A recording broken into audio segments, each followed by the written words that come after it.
అండి. This is rupee here. ఎట్లున్నారు? నేను బాగున్నానండి.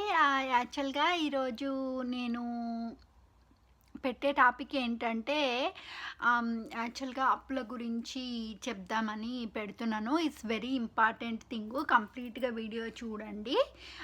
ఎవరన్నా ఏ ఏదన్నా you know you know we all do the mistakes. So ఏదన్నా తప్పుగా చేసి ఎవరికన్నా తొందరపడి అప్పులు ఇచ్చి అప్పులు తీసుకొని యూనో చాలామంది ఎట్లా చేస్తారంటే ఇంకా తీర్చలేక they are going to die అనమాట. సో నేను ఒకటి చెప్పేది ఏంటంటే, నేను యాక్చువల్గా ఐఎమ్ వెరీ ఏమంటారు నాలెడ్జబుల్. నేను యాక్చువల్గా పురాణాలు చదివినాను 18. అంటే చదవడం అంటే మొత్తం చదవలేదు, కొన్ని కొన్ని మోస్ట్లీ బ్రీఫ్లీ సేమ్ థింగ్స్ ఉన్నాయన్నమాట. అండ్ అదర్ థింగ్ ఏంటంటే what is that called the కొన్నేమో వీడియో రూపంలో చూసినాను, కొన్నేమో ఈ శివపురాణము పద్మపురాణం ఇవి సీరియల్ రూపంలో చూసినాను, గర్గ సంహిత ఇవన్నీ కూడా.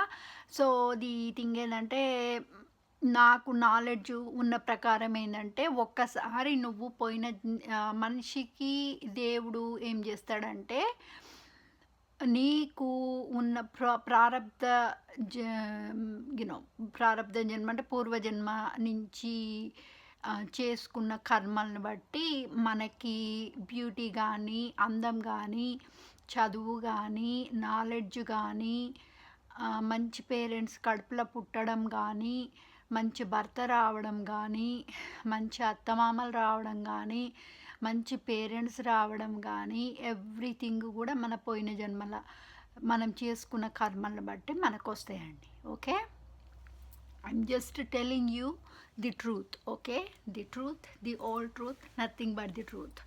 ఐ నో నిజము కొంచెము నొప్పిలేస్తుంది, బట్ థింగ్ ఏంటంటే ట్రూత్ ఈజ్ ట్రూత్. ఒక్కసారి మీరు నిజం మాట్లాడండి, ఎంత హాయిగా ఉంటుంది మనిషికి. మంచిగా హాయిగా ప్రశాంతంగా వండుకుంటారు. అదే ఒక్క అబద్ధం ఆడండి, మీరు ఆ అబద్ధాన్ని కప్పిపుచ్చుకోవడం కోసం 100 అబద్ధాలు ఆడాల్సి వస్తుంది. కాబట్టి ఏంటంటే, దానికి నేను చెప్పేది కరెక్టు, మీకు కొంచెం బాధ కలిగియచ్చు, but that is fact. Okay, thing ఏంటంటే, పోయిన జన్మల దాన్ని బట్టి మనకు వచ్చిన తర్వాత ఏమవుతుందంటే, మనం ఈ జన్మ ఎత్తుతాం. ఎత్తిన తర్వాత ఏమవుతుందంటే, ఏదన్నా అప్పులు తీర్వకపోతే మనకు, ఓకే, పోయిన జన్మలు ఏదైనా అప్పులు తీర్చకపోతే ఈ జన్మల పుట్టినాక ఏమవుతుందంటే, ప్రతి సంవత్సరం కూడా దేవుడు మనకు ఎవరో ఒకళ్ళను, ఒక కొత్త పర్సన్ని మన లైఫ్లోకి పంపిస్తాడు అనమాట. ఓకేనా? సో కొత్త పర్సన్ మన లైఫ్లోకి వచ్చినప్పుడు మనము ఎటుబడి ఆ అప్పు ఏదైతే మనము ఎవరి దగ్గరనైతే తీసుకున్నామో ఆ అప్పు అనేది కంప్లీట్గా తీర్చేసేయాలండి. ఈ జన్మలా కంప్లీట్గా నువ్వు చచ్చిపోయేలోపు ఎటుబడి ఆ అప్పు అనేది తీర్చేసేయాలి. అప్పు అనేది ఎట్లా అంటే, పేరెంట్స్ బిడ్డలకి ఇవ్వడము ఆరు కొడుకులకి ఇవ్వడము అది అప్పు కిందికి లెక్కకు రాదు, అది రుణం కిందికి లెక్కకు రాదు. ఓన్లీ కొడుకు మాత్రము పేరెంట్ని సరిగ్గా చూసుకోకపోతే ఏమంటారు కదా, రుణం ఉంచుకోవద్దు అని అంటారు కదా. కాబట్టి ఆ రుణం అంటే ఎట్లా అంటే, ఆ డాడీ అంటే నాన్న తల్లిదండ్రుల్ని కొడుకు చూసుకోకపోతే ఓల్డ్ ఏజ్ హోమ్లో దీనిలో పెడితే అప్పుడు రుణం తీర్చుకోనట్లు లెక్క. అది పాప కర్మ కిందికి వస్తుంది, కొడుకుకు అది వర్తిస్తుంది, బిడ్డకు వర్తించదు. బిడ్డకు ఒకసారి నువ్వు పెళ్ళైనాక, నువ్వు వేరే అత్తగారింటికి వెళ్ళిపోయినాక నీ లైఫ్ నీదే. అది ఏంటంటే పురాతనాలు చెప్పింది ఏంటంటే, ఒక్కసారి నీకు అప్పులున్నా, నీకు ఎన్ని ప్రాబ్లమ్స్ ఉన్నా, ఏది ఉన్నా సరే నువ్వు అంటూ ఇంకా పుట్టింటికి పోకూడదు అనమాట. అది యాక్చువల్గా దట్ ఈస్ ది ఏమంటారు, అది పురాణాలలో ఉన్నది. సో కాబట్టి ఏంటంటే, తండ్రి బిడ్డకి ఇచ్చేదైనా, తల్లి బిడ్డకి ఇచ్చేదైనా అది అప్పు కిందికి లెక్కకు రాదు. ఓన్లీ కొడుకు సేవ చేయకపోతే మాత్రమే అది లెక్కకు వస్తుంది. ఓకేనా? సో, ఇప్పుడు నేను చెప్పేదేంటంటే, ఒక మనిషిని పంపించినప్పుడు మనము ఏదైతే అప్పు చేసినామో, ఈ జన్మలో కంప్లీట్ తీర్చేసేయాలి. ఒకవేళ తీర్చకపోతే, మళ్ళీ నెక్స్ట్ జన్మ అంటూ ఉంటది గదా నీకు. నెక్స్ట్ జన్మ 300 ఏళ్ళ తర్వాత మాత్రమే మనం మనిషి జన్మ ఎత్తుతామనమాట. సో, ఎట్లా ఉంటదంటే 85 యోనిలు దాటాలనమాట. ఈ 300 ఏండ్లల్లా ఇప్పుడు మనం జేసుకున్న కర్మను బట్టి ఏమైతదంటే, మనకు ఆల్రెడీ నేను చెప్పిన యమధర్మరాజు ఎట్లా ఉంటది, చనిపోయిన తర్వాత 1 ఇయరు మనకు నరకానికి తీసుకపోయి శిక్షిస్తాడనమాట. ఓన్లీ మంచి కర్మ జేసినోళ్ళు, ఎటువంటి పాప కర్మ చెయ్యనోళ్ళు, మంచి కర్మ జేసినోళ్ళు మాత్రం స్వర్గానికెళ్ళిపోతారు. లేకపోతే వైకుంఠానికో, కైలాసానికో వెళ్ళిపోతారనమాట. ఓకేనా? సో, అప్పుడు దాని తర్వాత ఏమైతదంటే 85 జన్మలు అంటే ఏదన్నా క్రీచర్ రూపంలో పందో, ఎలుకనో మనం చేసుకున్న కర్మలను బట్టి 85 జన్మలు దాటిన తర్వాత మళ్ళీ 300 ఏండ్లకు మనిషి పుట్టుక. అది కూడా పుణ్య కర్మలను బట్టి అది బ్యాలెన్స్ అయినప్పుడు మాత్రమే మనిషి జన్మ ఎత్తుతాడు. ఆ మనిషి జన్మ కూడా ఎట్లా ఉంటుందంటే తెలుపు, నలుపు స్కిన్ కలర్ కూడా దాన్ని బట్టే వస్తుందన్నమాట మనకు. సో, అప్పుడు ఎత్తినప్పుడు ఏమైతదంటే వేరే మనిషిని మన లైఫ్‌లకు పంపిస్తాడు. ఆ లైఫ్‌లకు ఏమైతదంటే మళ్ళీ మనం జన్మ ఎత్తినప్పుడు ఏమైతది, వేరే మనిషి వచ్చినప్పుడు ఆ మనిషికి మళ్ళీ నువ్వు పోయిన జన్మ ఏదైతే అప్పు చేసినావో ఆ అప్పు ఆ మనిషికి కంప్లీట్‌గా ఈ జన్మలో తీర్చేయాలన్నమాట. తీర్చకపోతే ఇంకా అట్లనే కంటిన్యూ అయితా ఉంటదన్నమాట. ఓకేనా? కాబట్టి ఏంటంటే అప్పులనేది ఉంచుకోకండి. ఏదన్నా అప్పులు ఉంటే ఈ ఇయర్ మొత్తం ఈ జన్మకి కంప్లీట్ మీరు చనిపోయేలోపు కంప్లీట్‌గా తీసేయండి. ఓకేనా? అదొకటి నేను ఇచ్చే సజెషను. ఎందుకంటే దీనికి దానికి లింక్ ఉంది కాబట్టి మొత్తం కంప్లీట్‌గా మీకు ఎక్స్‌ప్లెయిన్ చేస్తున్నా నేను. ఓకే. దీంట్లో చాలామంది ఏం చేస్తారంటే తప్పులు చేస్తున్నారు. ఈ మధ్య కిరాతకాలు ఎక్కువైపోయినాయి. అండ్ మెంటల్ హెల్త్ ఉన్నోళ్ళు ఎట్లా బిహేవ్ చేస్తారు అనేది, మెంటల్ హెల్త్ ఎన్ని రకాలు అవన్నీ కూడా నేను మీకు తర్వాత చెప్తాను. ఒక్క నిమిషం. పిన్ ఒక ఊడుతుంది. ఎనీవే, సో ఫస్ట్ థింగ్ మనము పాయింట్కి వస్తే ఏంటంటే, చాలామందికి మనీ మేనేజ్మెంట్ తెలీదండి. ఎందుకంటే ఎస్పెషల్లీ మగోళ్ళు ఏదంటే కార్లకు పెట్టడము, లేకపోతే వేరే వాళ్ళ నాశనానికి బ్లాక్ మ్యాజిక్లు వేసి పెట్టడము, మెంటల్ హెల్త్ ఇష్యూస్ ఉన్నోళ్ళు అట్లాంటి పిచ్చి వేషాలు వేస్తారు. మళ్ళీ ఇల్లులు కొనుక్కోరు. ప్లస్ కొన్ని కొన్ని థింగ్స్ ఏంటంటే కంపల్సరీ మనకి అవసరము అనేది చూసుకొని ఖర్చు పెట్టుకోండి. సో, ఫస్ట్ ఆఫ్ ఆల్ నేను అప్పులు అసలు అంటే ఫస్టు ఎట్లా మనము మేనేజ్మెంట్ ప్లాన్ అనేది, డెట్ మేనేజ్మెంట్ ప్లాన్ అనేది ఎట్లా వేయాలి, అసలు ఏది ఇంపార్టెంట్ ఏంది అనేది చూసుకుందాం first of all. Okay. First thing నేను లిస్ట్ రాసి పెట్టుకున్నాను, ఎందుకంటే మళ్ళీ మర్చిపోతా అని నేను చెప్పలేక కాదు. ఓకే. ఫస్ట్ థింగ్ ఏంటంటే incomings and out goings. Suppose మీరు జాబ్ చేస్తున్నారు. ఓకే. జాబ్ చేస్తే మీకు వచ్చే ఇన్కమింగ్స్ ఓకే, సపోజు ఒక ఎంత 20,000 అనుకుందాం. ఓకేనా? 20,000ల్లో మీకు అవుట్ గోయింగ్స్ ఎంత పోతున్నాయి? అవుట్ గోయింగ్స్ అంటే సో కొన్ని కంపల్సరీ ఇంపార్టెంట్. సో, మీకు ఒకవేళ బీదరికంలో ఉండి, ఓకే, అప్పులుండి, మీకు ఖర్చులుండి, అధిక ఖర్చులుండి, అసలు అన్నెసెసరీ ఖర్చులుండి, నీకు కట్ ఆఫ్ చేయాల్సినవి ఏంది అనేది మొత్తం కంప్లీట్గా చెప్తాను నేను. ఫస్ట్ థింగ్, మీరు వచ్చేది కొంచెమే శాలరీ అనుకోండి. ఓకే. 20,000 కూడా వద్దు. ఓకే, 5,000 కూడా కాదు, మోస్ట్లీ అరౌండ్ 5,000 రూపీస్ అనుకుందాం. పర్ అరౌండ్ 2,500 వేసుకోండి. ఓకే, 2,500 రూపీస్ అనుకుందాం పర్ మంత్ మీకు వస్తున్నాయి. ఓకే, మీకు సరిపోవట్లా అవి. ఓకే, మీకు బెనిఫిట్ అంటూ గవర్నమెంట్ నుంచి ఏమీ రావట్లేదు అనుకుందాం. ఆ ఉన్న దాంట్లోనే ఉన్న శాలరీలనే ఒక హస్బెండ్ పనిచేస్తాడు, పిల్లలు ఉన్నారు, అండ్ నీకు వైఫ్కి జాబ్ లేదు అనుకుందాం. ఓకేనా. వచ్చే ఇన్కమింగ్స్ 2500 అయితే దాంట్లో దానాలు చేయడము అనేది కంపల్సరీ ఇంపార్టెంట్. ఇప్పటికి నాకు శాలరీ ఎంత తక్కువ ఉంది అనేది, నేను ఎంత వస్తుంది ఏందనేది మీకు చెప్పను. బట్ ఎంత తక్కువ ఉన్నా సరే నేను కంపల్సరీ వచ్చిన శాలరీలో 5% కంపల్సరీ సోషల్ సర్వీసెస్ అంటే కంపల్సరీ దానాలకి నేను స్పెండ్ చేస్తాను ఒకటి. ఓకే.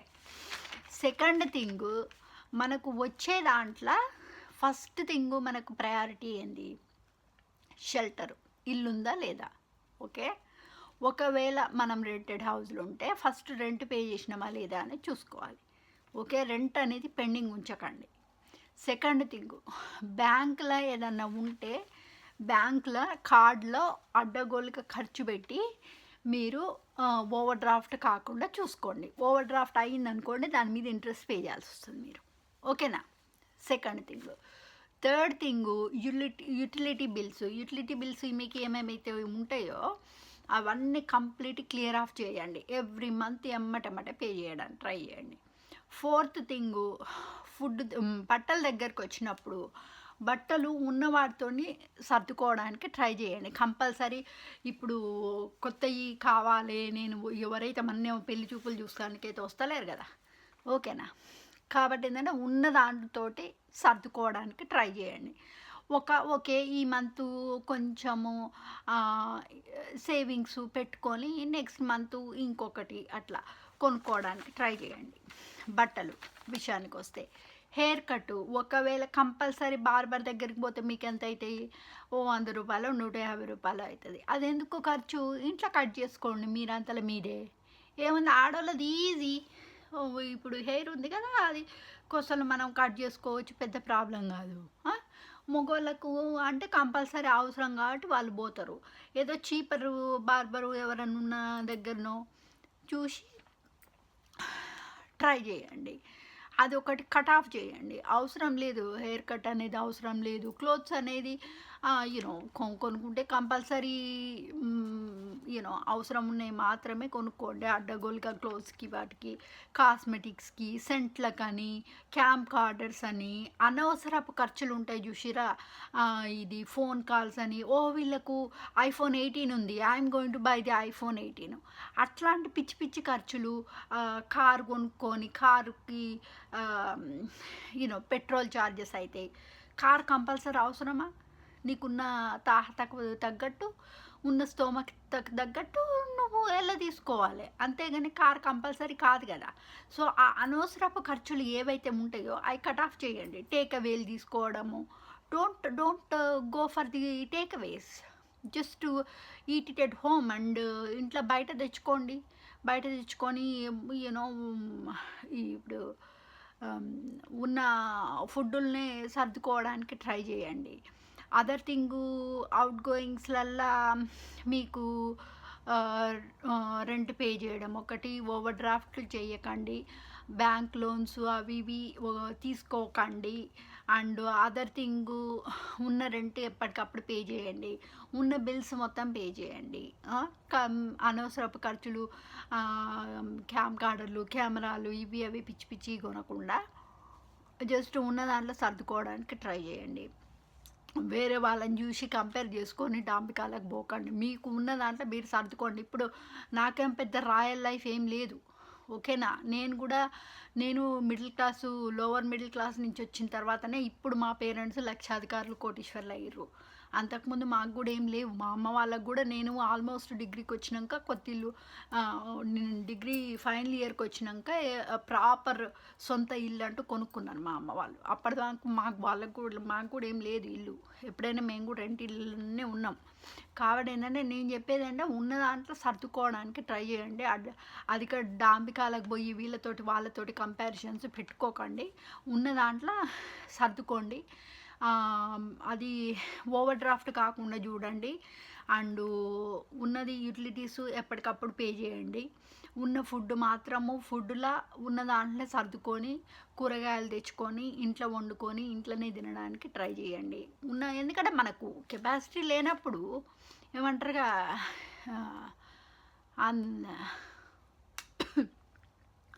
తినటానికి లేదు కానీ నెత్తికి సంపెంగ నూనె అన్నట్టు ఉన్నదానికి ఉన్న దాంట్లో సర్దుకోవాలి. అంతేగాని నెత్తికి నేను జాస్మిన్ ఆయిల్ పెట్టుకుంటా అంటే it won't work like that. Because ఎందుకంటే లైఫ్ అట్లా నడవదు. సో ఉన్న ఇన్కమింగ్స్ని బట్టి అవుట్ గోయింగ్స్ అయిపోయిన తర్వాత కూడా 5% దానాలకు చేయండి. ఒక 5% మీరు పక్కకు పెట్టండి పైసలు సేవింగ్స్. కంపల్సరీ ఇప్పుడు మీకు వచ్చిన 2500 మొత్తం ఒక 2000 పోతాయి అనుకోండి. 2000 బొంగ మిగతా ఇంకా ఓకే సపోజ్ 1500 ఖర్చు అయింది అనుకుందాం. జస్ట్ చెప్తున్నా example. I know it's not enough కానీ చెప్తున్నా. 1500 పోయినాయి అనుకోండి, ఇంకో 1000 మిగులుతాయి. ఆ 1000లలో అట్లీస్ట్ ఒక 100 సేవింగ్ చేసినా కానీ ఒక 50 రూపాయలు బిచ్చపోళ్ళ కేసుడో లేకపోతే ఎవరికన్నా దానాలు చేసుడు అట్లాంటివి చేసిన బిచ్చపోళ్ళ కేసుడు అట్లాంటివి చేస్తే ఏంటంటే అది తూకం వేస్తానమాట దేవుడు. మనం చేసే మంచి కర్మ, మనం చేసే దానాలు లెక్కకు వస్తుంది, కంపల్సరీ లెక్కకు వస్తుంది. అది దేవుడు తూకం వేస్తాడు తరాజులా, కాబట్టి అది లెక్కకు వస్తుంది. అండ్ ఇవి అన్నీ కూడా కంప్లీట్గా ఫస్ట్ క్లియర్ ఆఫ్ చేసుకోండి, ఓకేనా. అండ్ సెకండ్ థింగు, అన్నెసెసరీ ఖర్చులు పెట్టకండి, ఓకే. థింగు మనకు ఫుడ్ ఏమంటారుగా రోటీ కప్డా ఆర్ మకాన్, ఓకే. ఫుడ్ అయిపోయింది, ఉండటానికి షెల్టర్కు రెంట్ పే చేసినాము. బట్టలకు కంపల్సరీ అయితేనే కొనుక్కోండి. కంపల్సరీ కొత్త బట్టలు వేసుకుని వీళ్ళు వేసుకుని నేను వేసుకుంటా, వాళ్ళు కొనుక్కురు నేను కొనుక్కుంటా, you don't need to, okay. అది అయిపోయినాక మనకు ఒకవేళ డెట్స్ ఉంటే, సపోజు మీకు జ్యువెలరీ అమ్మేసారు, ఓకే. దేనికి ఇప్పుడు దాంట్లో కూడా నేను చెప్పేది ఏంటంటే ఈ సైకోస్ ఉంటారు కొంతమంది. సైకోస్ గురించి మీకు ఆల్రెడీ ఎక్స్ప్లెయిన్ చేసిన, మెంటల్ హెల్త్ ఇష్యూ ఉన్నోళ్ళు. సో వాళ్ళు సైకోలు ఏం చేస్తారంటే కంపల్సరీ నీకు అంతకుముందు పైసలు ఉండొచ్చు, ఉన్న పైసలు మొత్తము నువ్వు సేవింగ్స్ పెట్టుకోవచ్చు. ఆ సేవింగ్స్ మొత్తం నీకు అయిపోగొట్టుకొని మొత్తం నిన్ను రోడ్డు మీద పడేస్తానికి ఏం చేస్తారంటే they are going to take you to the court, కంటిన్యూస్గా కోర్టుకు తీసుకుపోతారు, ఓకేనా. ఒకవేళ నువ్వు బిల్లులు కట్టకపోయినా బిల్లులోళ్ళు కూడా నిన్ను కోర్టుకు తీసుకుపోతాము, నువ్వు ఈ బిల్లు పే చేయలేదు ఆ బిల్లు పే చేయలేదు అని బెదిరిస్తారు, ఓకేనా. సో కాబట్టి ఏంటంటే మీరు లాయర్లకు పే చేయడం అనేది కట్ చేయండి. 99.9% మీ అంతలో మీరే కోర్టుకు పోయేటట్టు, మీరే కోర్టుకు పోయి సార్ట్అవుట్ చేసుకునే బదులు వాళ్ళకి కంపెనీ వాళ్ళకు ఫస్ట్ ఫోన్ చేయండి, ఓకేనా. దాంట్లో ప్రొసీజర్స్ ఉంటాయి, ఎట్లెట్లా చేయాలి, ఏం చేయాలి, ఎట్లా అప్పులు తీర్చాలి అనేది ఇప్పుడు సెకండ్ స్టెప్లో చెప్పుకుందాం. ఫస్ట్ స్టెప్ మనం ఏం చెప్పినామంటే అవసరాలకు ఖర్చు పెట్టుకోండి, ఇన్కమింగ్స్ను బట్టి అవుట్ గోయింగ్స్ ఎట్లెట్లా పెట్టుకోవాలని చెప్పిన మీకు ఆల్రెడీ, ఓకేనా. ఒకటి ఇప్పుడు నేనేం చేసిన అంటే నాకు వచ్చే శాలరీలా 5% సోషల్ సర్వీస్ పే చేస్తా, ఓకే. నాకంటే ఇంటికి మార్గేజ్ లేదు, ఓకేనా. రెంట్ ఉంది, service charges and ground rent compulsory pay చేయాలి. దానికి డెట్ ఉందండి, నేను 15,000 దాకా డెట్ పే చేసేసిన. ఆ 10,000 డెట్ కూడా నాకు ఉన్న డెట్ కూడా మా నాన్న పే చేసేసిండు. అది యాక్చువల్గా నా మనీ, నేను ఆల్రెడీ చెప్పిన కదా మీకు, మా అమ్మ రాసిన ఇల్లు నాకు అమ్మేసినాక వచ్చిన 30 lakhs మా నాన్న ఇచ్చిండు. ఇచ్చిన దాంట్లో ఆ 10,000 నేను మొత్తం రెంట్కి పే చేసేసిన, ఓకేనా. మిగతా ఉన్నాయి ఇంకా నా దగ్గర 2,000 దాకా నాకు సేవింగ్స్ ఉన్నాయి, పెట్టుకున్నది. ఎందుకంటే ఎప్పుడు ఏ లైఫ్లో ఎప్పుడు ఎట్లాంటి సిచ్యువేషన్లో మనకు ఏమొస్తుందో మనకు తెలియదు, కాబట్టి సేవింగ్స్ కంపల్సరీ ఇంపార్టెంట్. కాబట్టి నా దగ్గర ఇప్పటికీ సేవింగ్స్ ఉన్నాయి, సేవింగ్స్ అకౌంట్లో పెట్టుకున్నాను. దాని తర్వాత ఏంటంటే నేను హెయిర్ కట్ చేయలేదండి, అసలు కట్ చేయట్లా. ఇప్పుడు ఆల్మోస్ట్ 2 years నుంచి పెంచుతూనే ఉన్నా. చూడు ఎంత పొడుగుందా, పిరల్ దానికి వచ్చినాయి ఇప్పుడు. నిజం అన్నాడు జోకింగ్, ఓకేనా. అది హెయిర్ కట్ చేసేసిన, ఓకే. నెయిల్ పాలిష్ కూడా ఇదివరకు నేను ఓన్లీ లోరియల్ బ్రాండ్ వాడేదాన్ని. ఇప్పుడు అది ఓన్లీ పౌండ్ షాప్లలో కూడా లోరియల్ డిజైనర్ బ్రాండ్స్ అమ్ముతున్నాడు. సో పౌండ్ షాప్లో 1 pound, ఓకేనా. అట్లా కట్ చేసుకోవడానికి ట్రై చేయండి. మేకప్ కూడా ఇదివరకు 40 pounds 50 pounds పెట్టి అర్మానీలు ఇవి అవి బ్రాండ్లు కొనేది. ఆ బ్రాండ్ మొత్తం కట్ చేసి పారేసిన. క్లోత్స్ అయితే కొనక ఇప్పుడు సంవత్సరాలు అవుతుంది, 8 ఏళ్ళు అవుతుంది. బట్టలు నేను కొత్త బట్టలు కొనుక్కోక ఎప్పుడో కొనుక్కున్నా. అయ్యే నడుస్తున్నాయి ప్రస్తుతానికి నడిపిస్తున్నా. I don't need to. ఎవడో చూస్తుండో ఓ నువ్వు ఈ పాత బట్టలు వేసుకున్నావు కొత్త బట్టలు వేసుకున్నావు అని ఎవడన్నా అడుగుతున్నా నేను వచ్చి? ఎవరిని అడుగుతలేడు. మంచిగా శుభ్రంగా ఉండి నీట్గా స్నానం చేసి అయిపోయా. ఇది వరకు నేను డిజైనర్ పర్ఫ్యూమ్స్ కొనేది ఎంత తెలుసా మన పర్ఫ్యూమ్స్? మీరు చెప్తే ఆశ్చర్యపోతారు. 72 pounds జస్ట్ ఫర్ 100 ml. క్యార్లినో హెరేరా అని హ్యూగో బాస్లు ఇవి ప్రాడాలు ఇవి అవి అన్ని డిజైనర్. అప్పట్లో పైసలు ఉన్నాయి కొన్నాం. ఇప్పుడు డబ్బులు లేవు. ఉన్న దాంట్లో సర్దుకోవాలి. ఓకేనా? నేను నా డేట్లు ఎట్లా పే చేసినా అనేది తెలుసుకుందాం. ఓకేనా? కాబట్టి ఏంటంటే నేను చెప్పేది ఏంటంటే ఉన్న దాంట్లో సర్దుకోండి. ఇది చూడండి బొట్టు బిళ్ళలు నేను మామూలుగా జస్ట్ 5 pounds పెట్టి ఎప్పుడో కొన్నా నేను. 20 ఏళ్ళ ఒక 10 ఏళ్ళ కింద కొన్న 12 ఏళ్ళ కింద కొన్న బొట్టు బిళ్ళలు అయ్యే పెట్టుకుంటున్నా. ఏదైనా మనము మేనేజ్ చేసుకునే దాన్ని బట్టి ఉంటుందండి. అడ్డగోలుగా ఖర్చులు పెట్టుకోకండి. ఓకే? అది ఏంటంటే పిచ్చి పిచ్చి వాటికి ఖర్చు పెట్టి దాని తర్వాత ఆలోచించి రోడ్డు మీద పడ్డాక అయ్యో నాకు ఇట్లా అయింది అట్లా అయిందంటే it won't work like that. Okay? So ఇప్పుడు వచ్చిన దాంట్లో ఏం ఖర్చు పెట్టుకోవాలి ఏంది అనేది ఫస్ట్ మాట్లాడుకున్నాం. ఓకేనా? సెకండ్ థింగు వృధా ఖర్చులు వద్దు. ఉన్న దాంట్లో ఎట్లా అడ్జస్ట్ కావాలో చెప్పేసిన 2 partsలల్లా. ఓకే? థర్డ్ పార్ట్ ఏంటంటే how to resolve the debts if you got it. ఓకేనా? కోర్టు కేసులకు పోకండి, లాయర్లను పెట్టుకోకండి. ఓకేనా? లోన్లు తీసుకోకండి, బ్యాంకు లోన్స్ తీసుకోకండి, క్రెడిట్ కార్డ్స్ తీసుకోకండి. ఓకే? క్రెడిట్ కార్డులు తీసుకున్నారనుకోండి మీరు, దాని మీద ఒకవేళ మళ్ళీ మర్చిపోతే మీరు ఎక్స్ట్రా పే చేయాల్సి వస్తుంది. ఓకేనా? ఇంట్రెస్ట్ పే చేయాల్సి వస్తుంది. ఎందుకు తలకాయ నొప్పి? ఓవర్ డ్రాఫ్ట్ కాకుండా చూసుకోండి. నీ బ్యాంక్ అకౌంట్ ఎప్పటికప్పుడు చెక్ చేసుకొని ఏమన్నా ఎక్స్ట్రా ఖర్చులు ఉంటే తీసేయండి.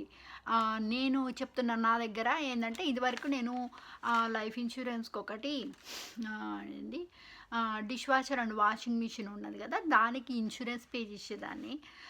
ప్లస్ ఇంటర్నెట్ కనెక్షన్స్ అడ్డగోలుగా పే చేసేదాన్ని.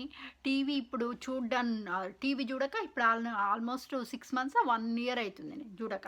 అది డిజిటల్ది ఉండే ఇది వరకు, అది కట్ చేసేసిన. మొత్తం ఆల్మోస్ట్ లైక్ కంప్లీట్ కట్ చేసేసిన అనమాట అన్నీ. అండ్ ఇదివరకు ప్రింటర్ దానికి ఆల్మోస్ట్ 30 pounds 32 pounds అయ్యేది. అది యాక్చువల్గా 1 poundకి చేసిన, అది కట్ చేసి పారేసిన. 1 poundకి ఇదివరకు 32 pounds పెడితే 2 cartridgesకి 32 pounds 35 pounds స్పెండ్ చేసేదాన్ని పర్ మంత్. ఇప్పుడు ఏం చేసిన అంటే అది లేకుండా ఒక కంపెనీ ఉంది. వాళ్ళు ఏంటంటే ఓన్లీ నీకు ప్రింటర్ యూజ్ చేయకపోతే 99 అంటే ఆల్మోస్ట్ 12 pounds పర్ ఇయర్ అంతే. నువ్వు పే చేస్తే నీకు కాన్స్టెంట్గా ఇంకా 10 pages you can print any time you want. Okay? నీకు ఒకవేళ 50 pages కావాలంటే 100 pages కావాలంటే 2 pounds 3 pounds 4 pounds per month వాళ్ళు ఛార్జ్ చేస్తారు. It's very cheap and best. Okay? So అది కట్ చేసేసిన. ఇన్సూరెన్సెస్ ఉండే అవన్నీ ఇన్సూరెన్సెస్ తీసేసిన. అండ్ బ్రిటిష్ గ్యాస్కి హీటింగ్కి ప్లంబింగ్కి ప్రతిదానికి ఇన్సూరెన్స్ పే చేసిన నేను. Almost like 150 pounds I have saved it. So I cut off everything. Okay? ఉన్న దాంట్లో నేను ఎట్లా సర్దుకున్నా, ఎట్లా నా అప్పులు తీర్చినా అనేది చెప్తున్నా. సో ఉన్న దాంట్లో నేను అప్పులు 15,000 pounds అండి. ఎందుకంటే శ్రద్ధ ఉన్నప్పుడు ఏమవుతుందంటే నాకు బెనిఫిట్స్ వచ్చాయి అనమాట. ఆ బెనిఫిట్స్ వాళ్ళు ఏం చేశారంటే 5,000 pounds బెనిఫిట్స్ నాకు 3 companies ఎక్స్ట్రా పే చేశారనమాట. దానివల్ల ఏమైందంటే ఓవర్ పేమెంట్ మేము పే చేసినాం కదా, మళ్ళీ మా పైసలు మాకు అని గొడవ పెట్టి వాళ్ళు నువ్వు పే చేయకపోతే మేము కోర్టుకు తీసుకుపోతాం నిన్న అని అన్నారు. సో అట్లాంటప్పుడు నేనేం చేసిన అంటే డెట్ మేనేజ్మెంట్ కంపెనీకి ఫోన్ చేసినప్పుడు వాడేమన్నాడంటే డెట్ మేనేజ్మెంట్ కంపెనీలో ఇన్సాల్వెన్సీ సర్వీసెస్ అనేది ఉంటుంది. ఇన్సాల్వెన్సీ సర్వీసెస్ ఏంటంటే వాళ్ళు యాక్చువల్గా మీకు వాళ్ళు మీరు చెయ్యకుండా ఫోను వాళ్ళంతా వాళ్ళే కంపెనీకి ఫోన్ చేసి వాళ్ళు చెప్తారనమాట. ఓకే మేము ఈ అమ్మాయికి ఇట్లా ఇన్స్టాల్మెంట్ బేసిస్లో మేము డెట్ మేనేజ్మెంట్ ప్లాన్ చేస్తాము. చేసేసి మీకు ఓకే. ఒకవేళ ఆమెకు 1500, 1500 ఒక్కొక్క కంపెనీకి అట్లా ఉందండి 3 కంపెనీలకి. అదంతా ఇప్పుడు డెట్ తీసేసిన నేను. ఓకేనా. ఆ డెట్ తీయబట్టి ఎన్నేళ్ళు అవుతుంది అనుకుంటారు? 7 ఏళ్ళు అవుతుంది. 7 ఇయర్స్ నుంచి నేను ఒక సెట్టింగ్ ప్లాన్ పెట్టుకున్నాను అనమాట. Okay, £15 per month, £30 per month నాకు వచ్చిన దాంట్లో మీరు డైరెక్ట్ డెబిట్ పే చేయడం. లేకపోతే ఒకవేళ నీకు డైరెక్ట్ డెబిట్ వాళ్ళ మీద కంపెనీ మీద నమ్మకం లేకపోతే you can pay like a standing order. ఒకసారి నువ్వు స్టాండింగ్ ఆర్డర్ పెట్టుకున్నావంటే, స్టాండింగ్ ఆర్డర్ మీద పేమెంట్ పే చేస్తున్నావు అంటే you don't need to worry about it. Because standing order ఒకసారి పే, డైరెక్ట్ డెబిట్ అయితే వాళ్ళంతా వాళ్ళు చేసుకుంటే మళ్ళీ మీరు పోయి బ్యాంకులో తగాదా పెట్టుకొని యూనో ఇండెమ్నిటీ క్లే చేసి మళ్ళీ బ్యాంక్ వాళ్ళు మళ్ళీ కంపెనీ నుంచి తీసుకోవడం, ఈ తలకాయ నొప్పులు రాకుండా ఉండాలంటే స్టాండింగ్ ఆర్డర్ పే చేస్తే ఏంటంటే సెట్ అమౌంట్ ఉంటుంది అనమాట. స్టాండింగ్ ఆర్డర్ మీద సెట్ అమౌంట్ ఎవ్రీ మంత్ నీకు వెళ్ళిపోతుంది అనమాట. సో ఆ రూపకంగా నువ్వు అప్పులు తీర్చేయచ్చు అనమాట. సో ఆ లెక్కన నేను 1500 ఆల్రెడీ తీర్చేసిన అప్పులు. ఇంకా ఉన్నాయి. ఇంకొక £1000 నా కజిన్ ఉంది, పాపం అది నాకు ఆదుకుంది. దానికైతే ఎప్పటికీ దాని రుణం తీర్చుకోలేను. So I need to pay for her back.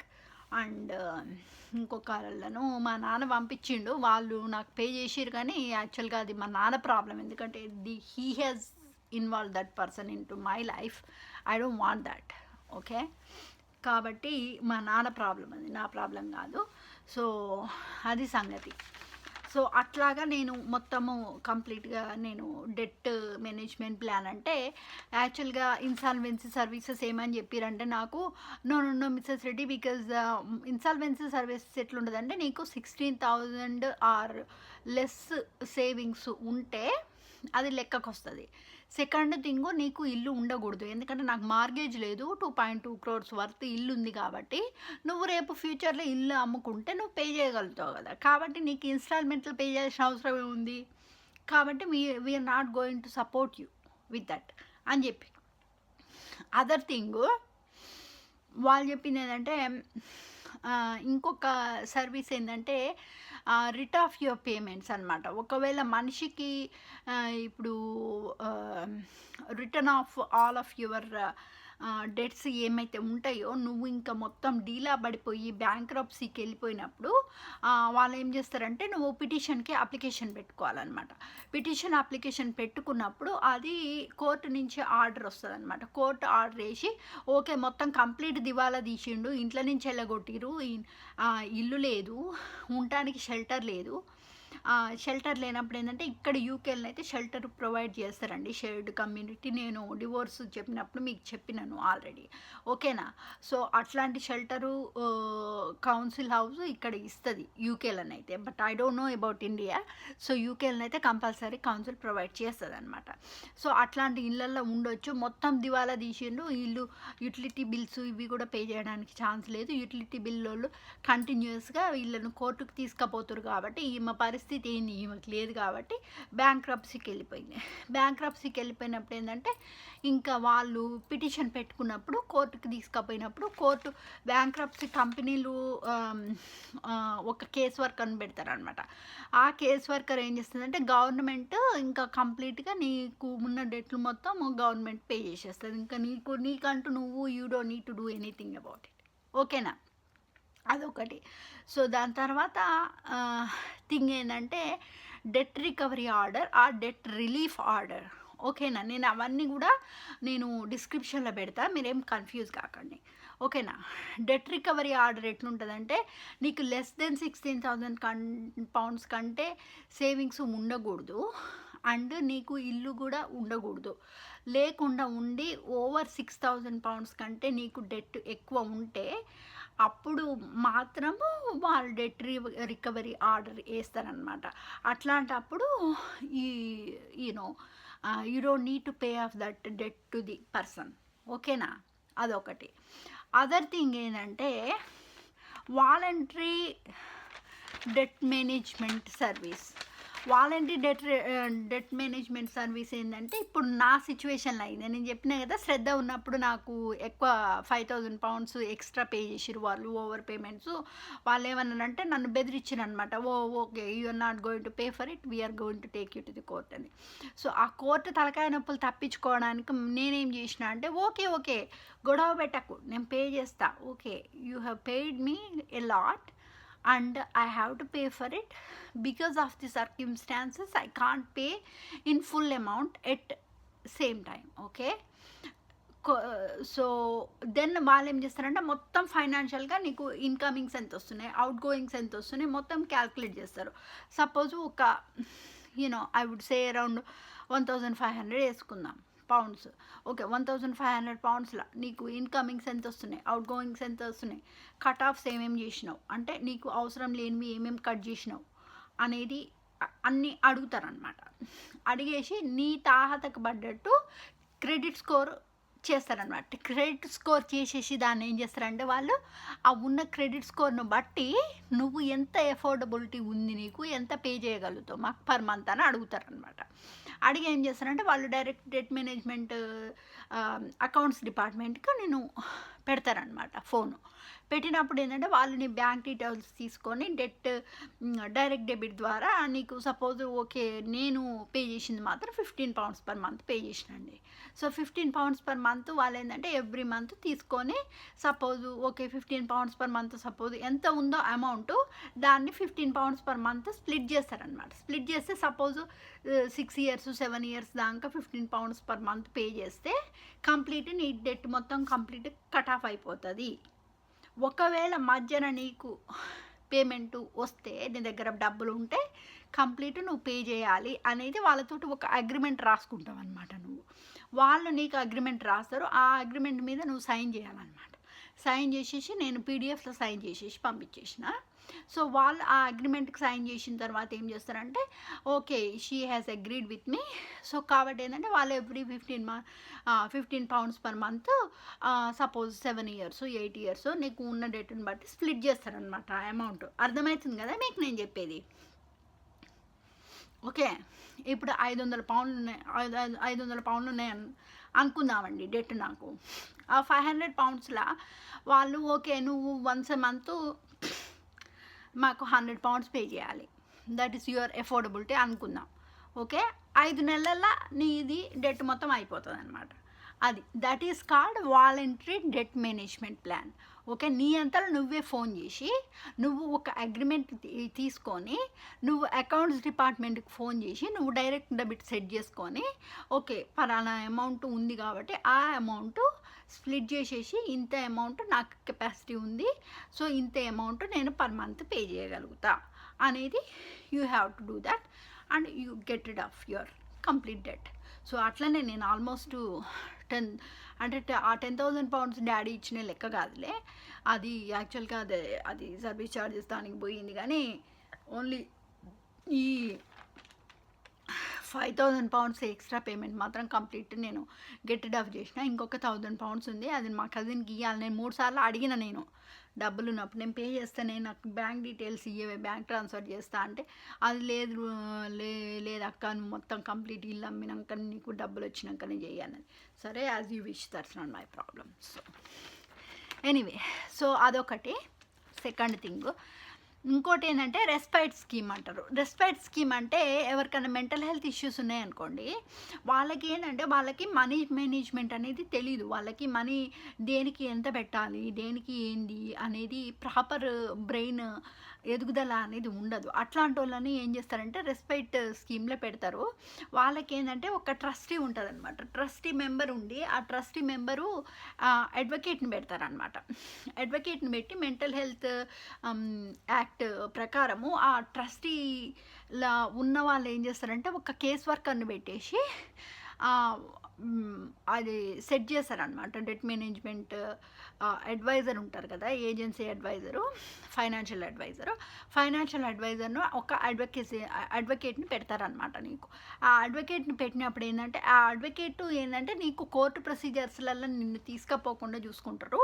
And రెస్పేట్ scheme ప్రకారం ఏంటంటే, నీకు బ్రెయిన్ ఎదుగుదల లేదు కాబట్టి, నువ్వు జాబ్ చేయట్లేదు కాబట్టి, నువ్వు మెంటల్గా అది ఉన్నావు కాబట్టి నీకు జాబ్ రాదు. కాబట్టి ఏం చేస్తారంటే వాళ్ళు నీకు ఉన్న ఖర్చులు అవన్నీ కూడా 6 ఇయర్స్లల్లా మీ ఫ్యామిలీ మెంబర్స్ పే చేస్తారా, లేకపోతే ఇప్పుడు అంటే మెంటల్ హెల్త్ అంటే కంప్లీట్ చెడిపోదని కాదండి. మెంటల్ హెల్త్లో కూడా చాలా హెల్త్ అయి ఉన్నాయన్నమాట. సో వాళ్ళు మెంటల్ హెల్త్ ఇష్యూస్ ఉన్న వాళ్ళు జాబులు చేయరని కాదు.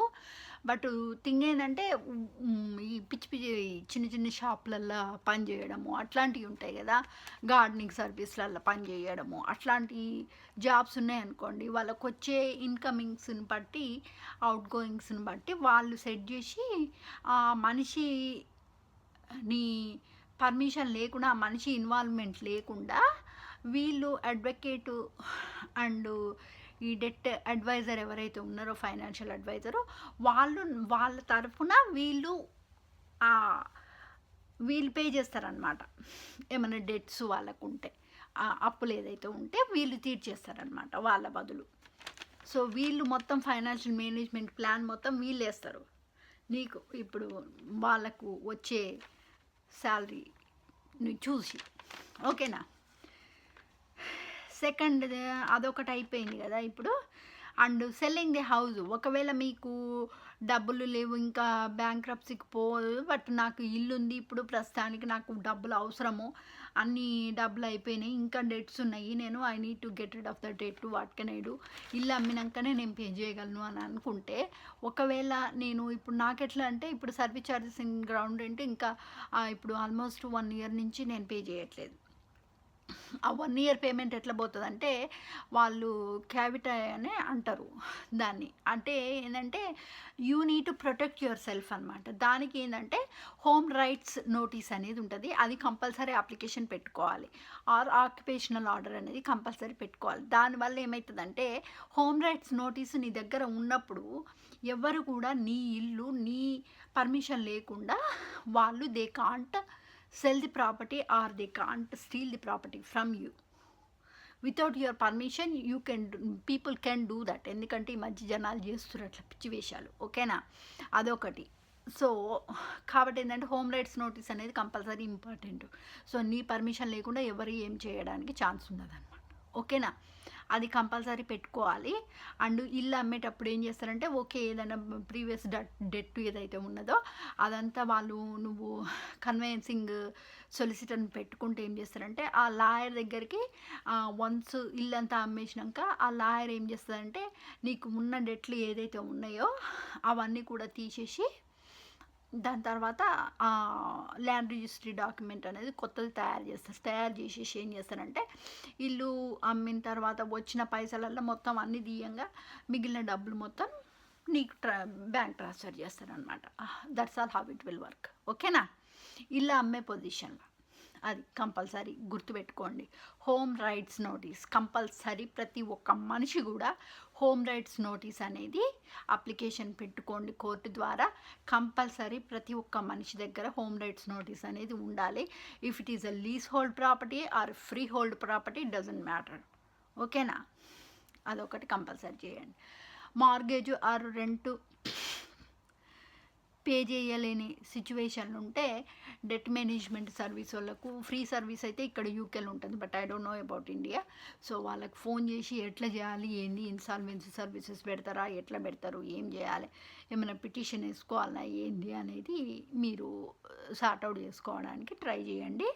సో కాబట్టి బ్యాంక్ లోన్స్ తీసుకోకండి, క్రెడిట్ కార్డ్స్ తీసుకోకండి, అన్నెసెసరీ వృధా ఖర్చులు పెట్టుకోకండి.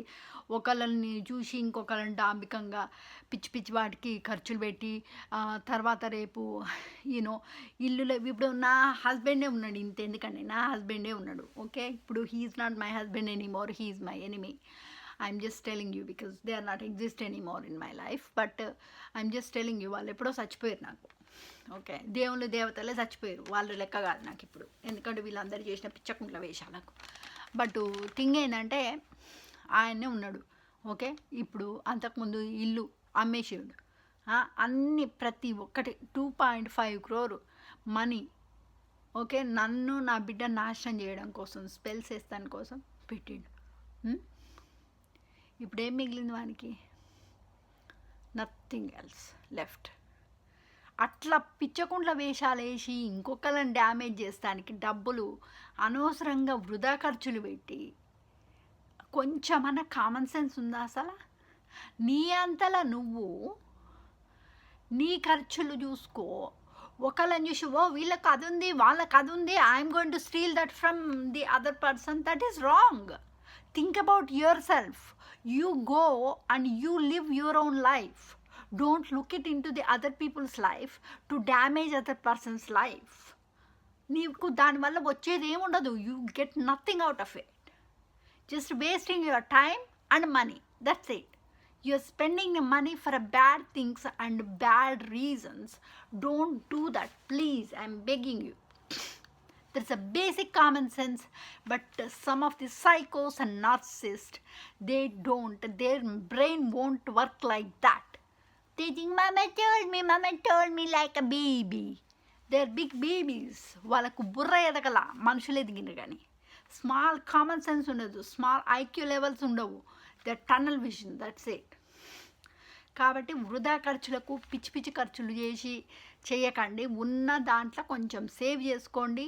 కొంచెం ఉన్న దాంట్లో అట్లీస్ట్ ఒక 1% 2% అన్న దానాలు చేయడానికి ట్రై చేయండి. మీరు ఎంత దానం చేస్తే అంత ఎక్కువ 10 రెట్లు మీకు దేవుడు ఎక్స్ట్రా మనీ ఇస్తాడు. సో ఇప్పుడు మొత్తం డెట్స్ ఎట్లెట్లా తీసేయాలి అనేది కంప్లీట్గా మీకు చెప్పిన కదండి. So that's it for today. Okay, I love you guys. Bye.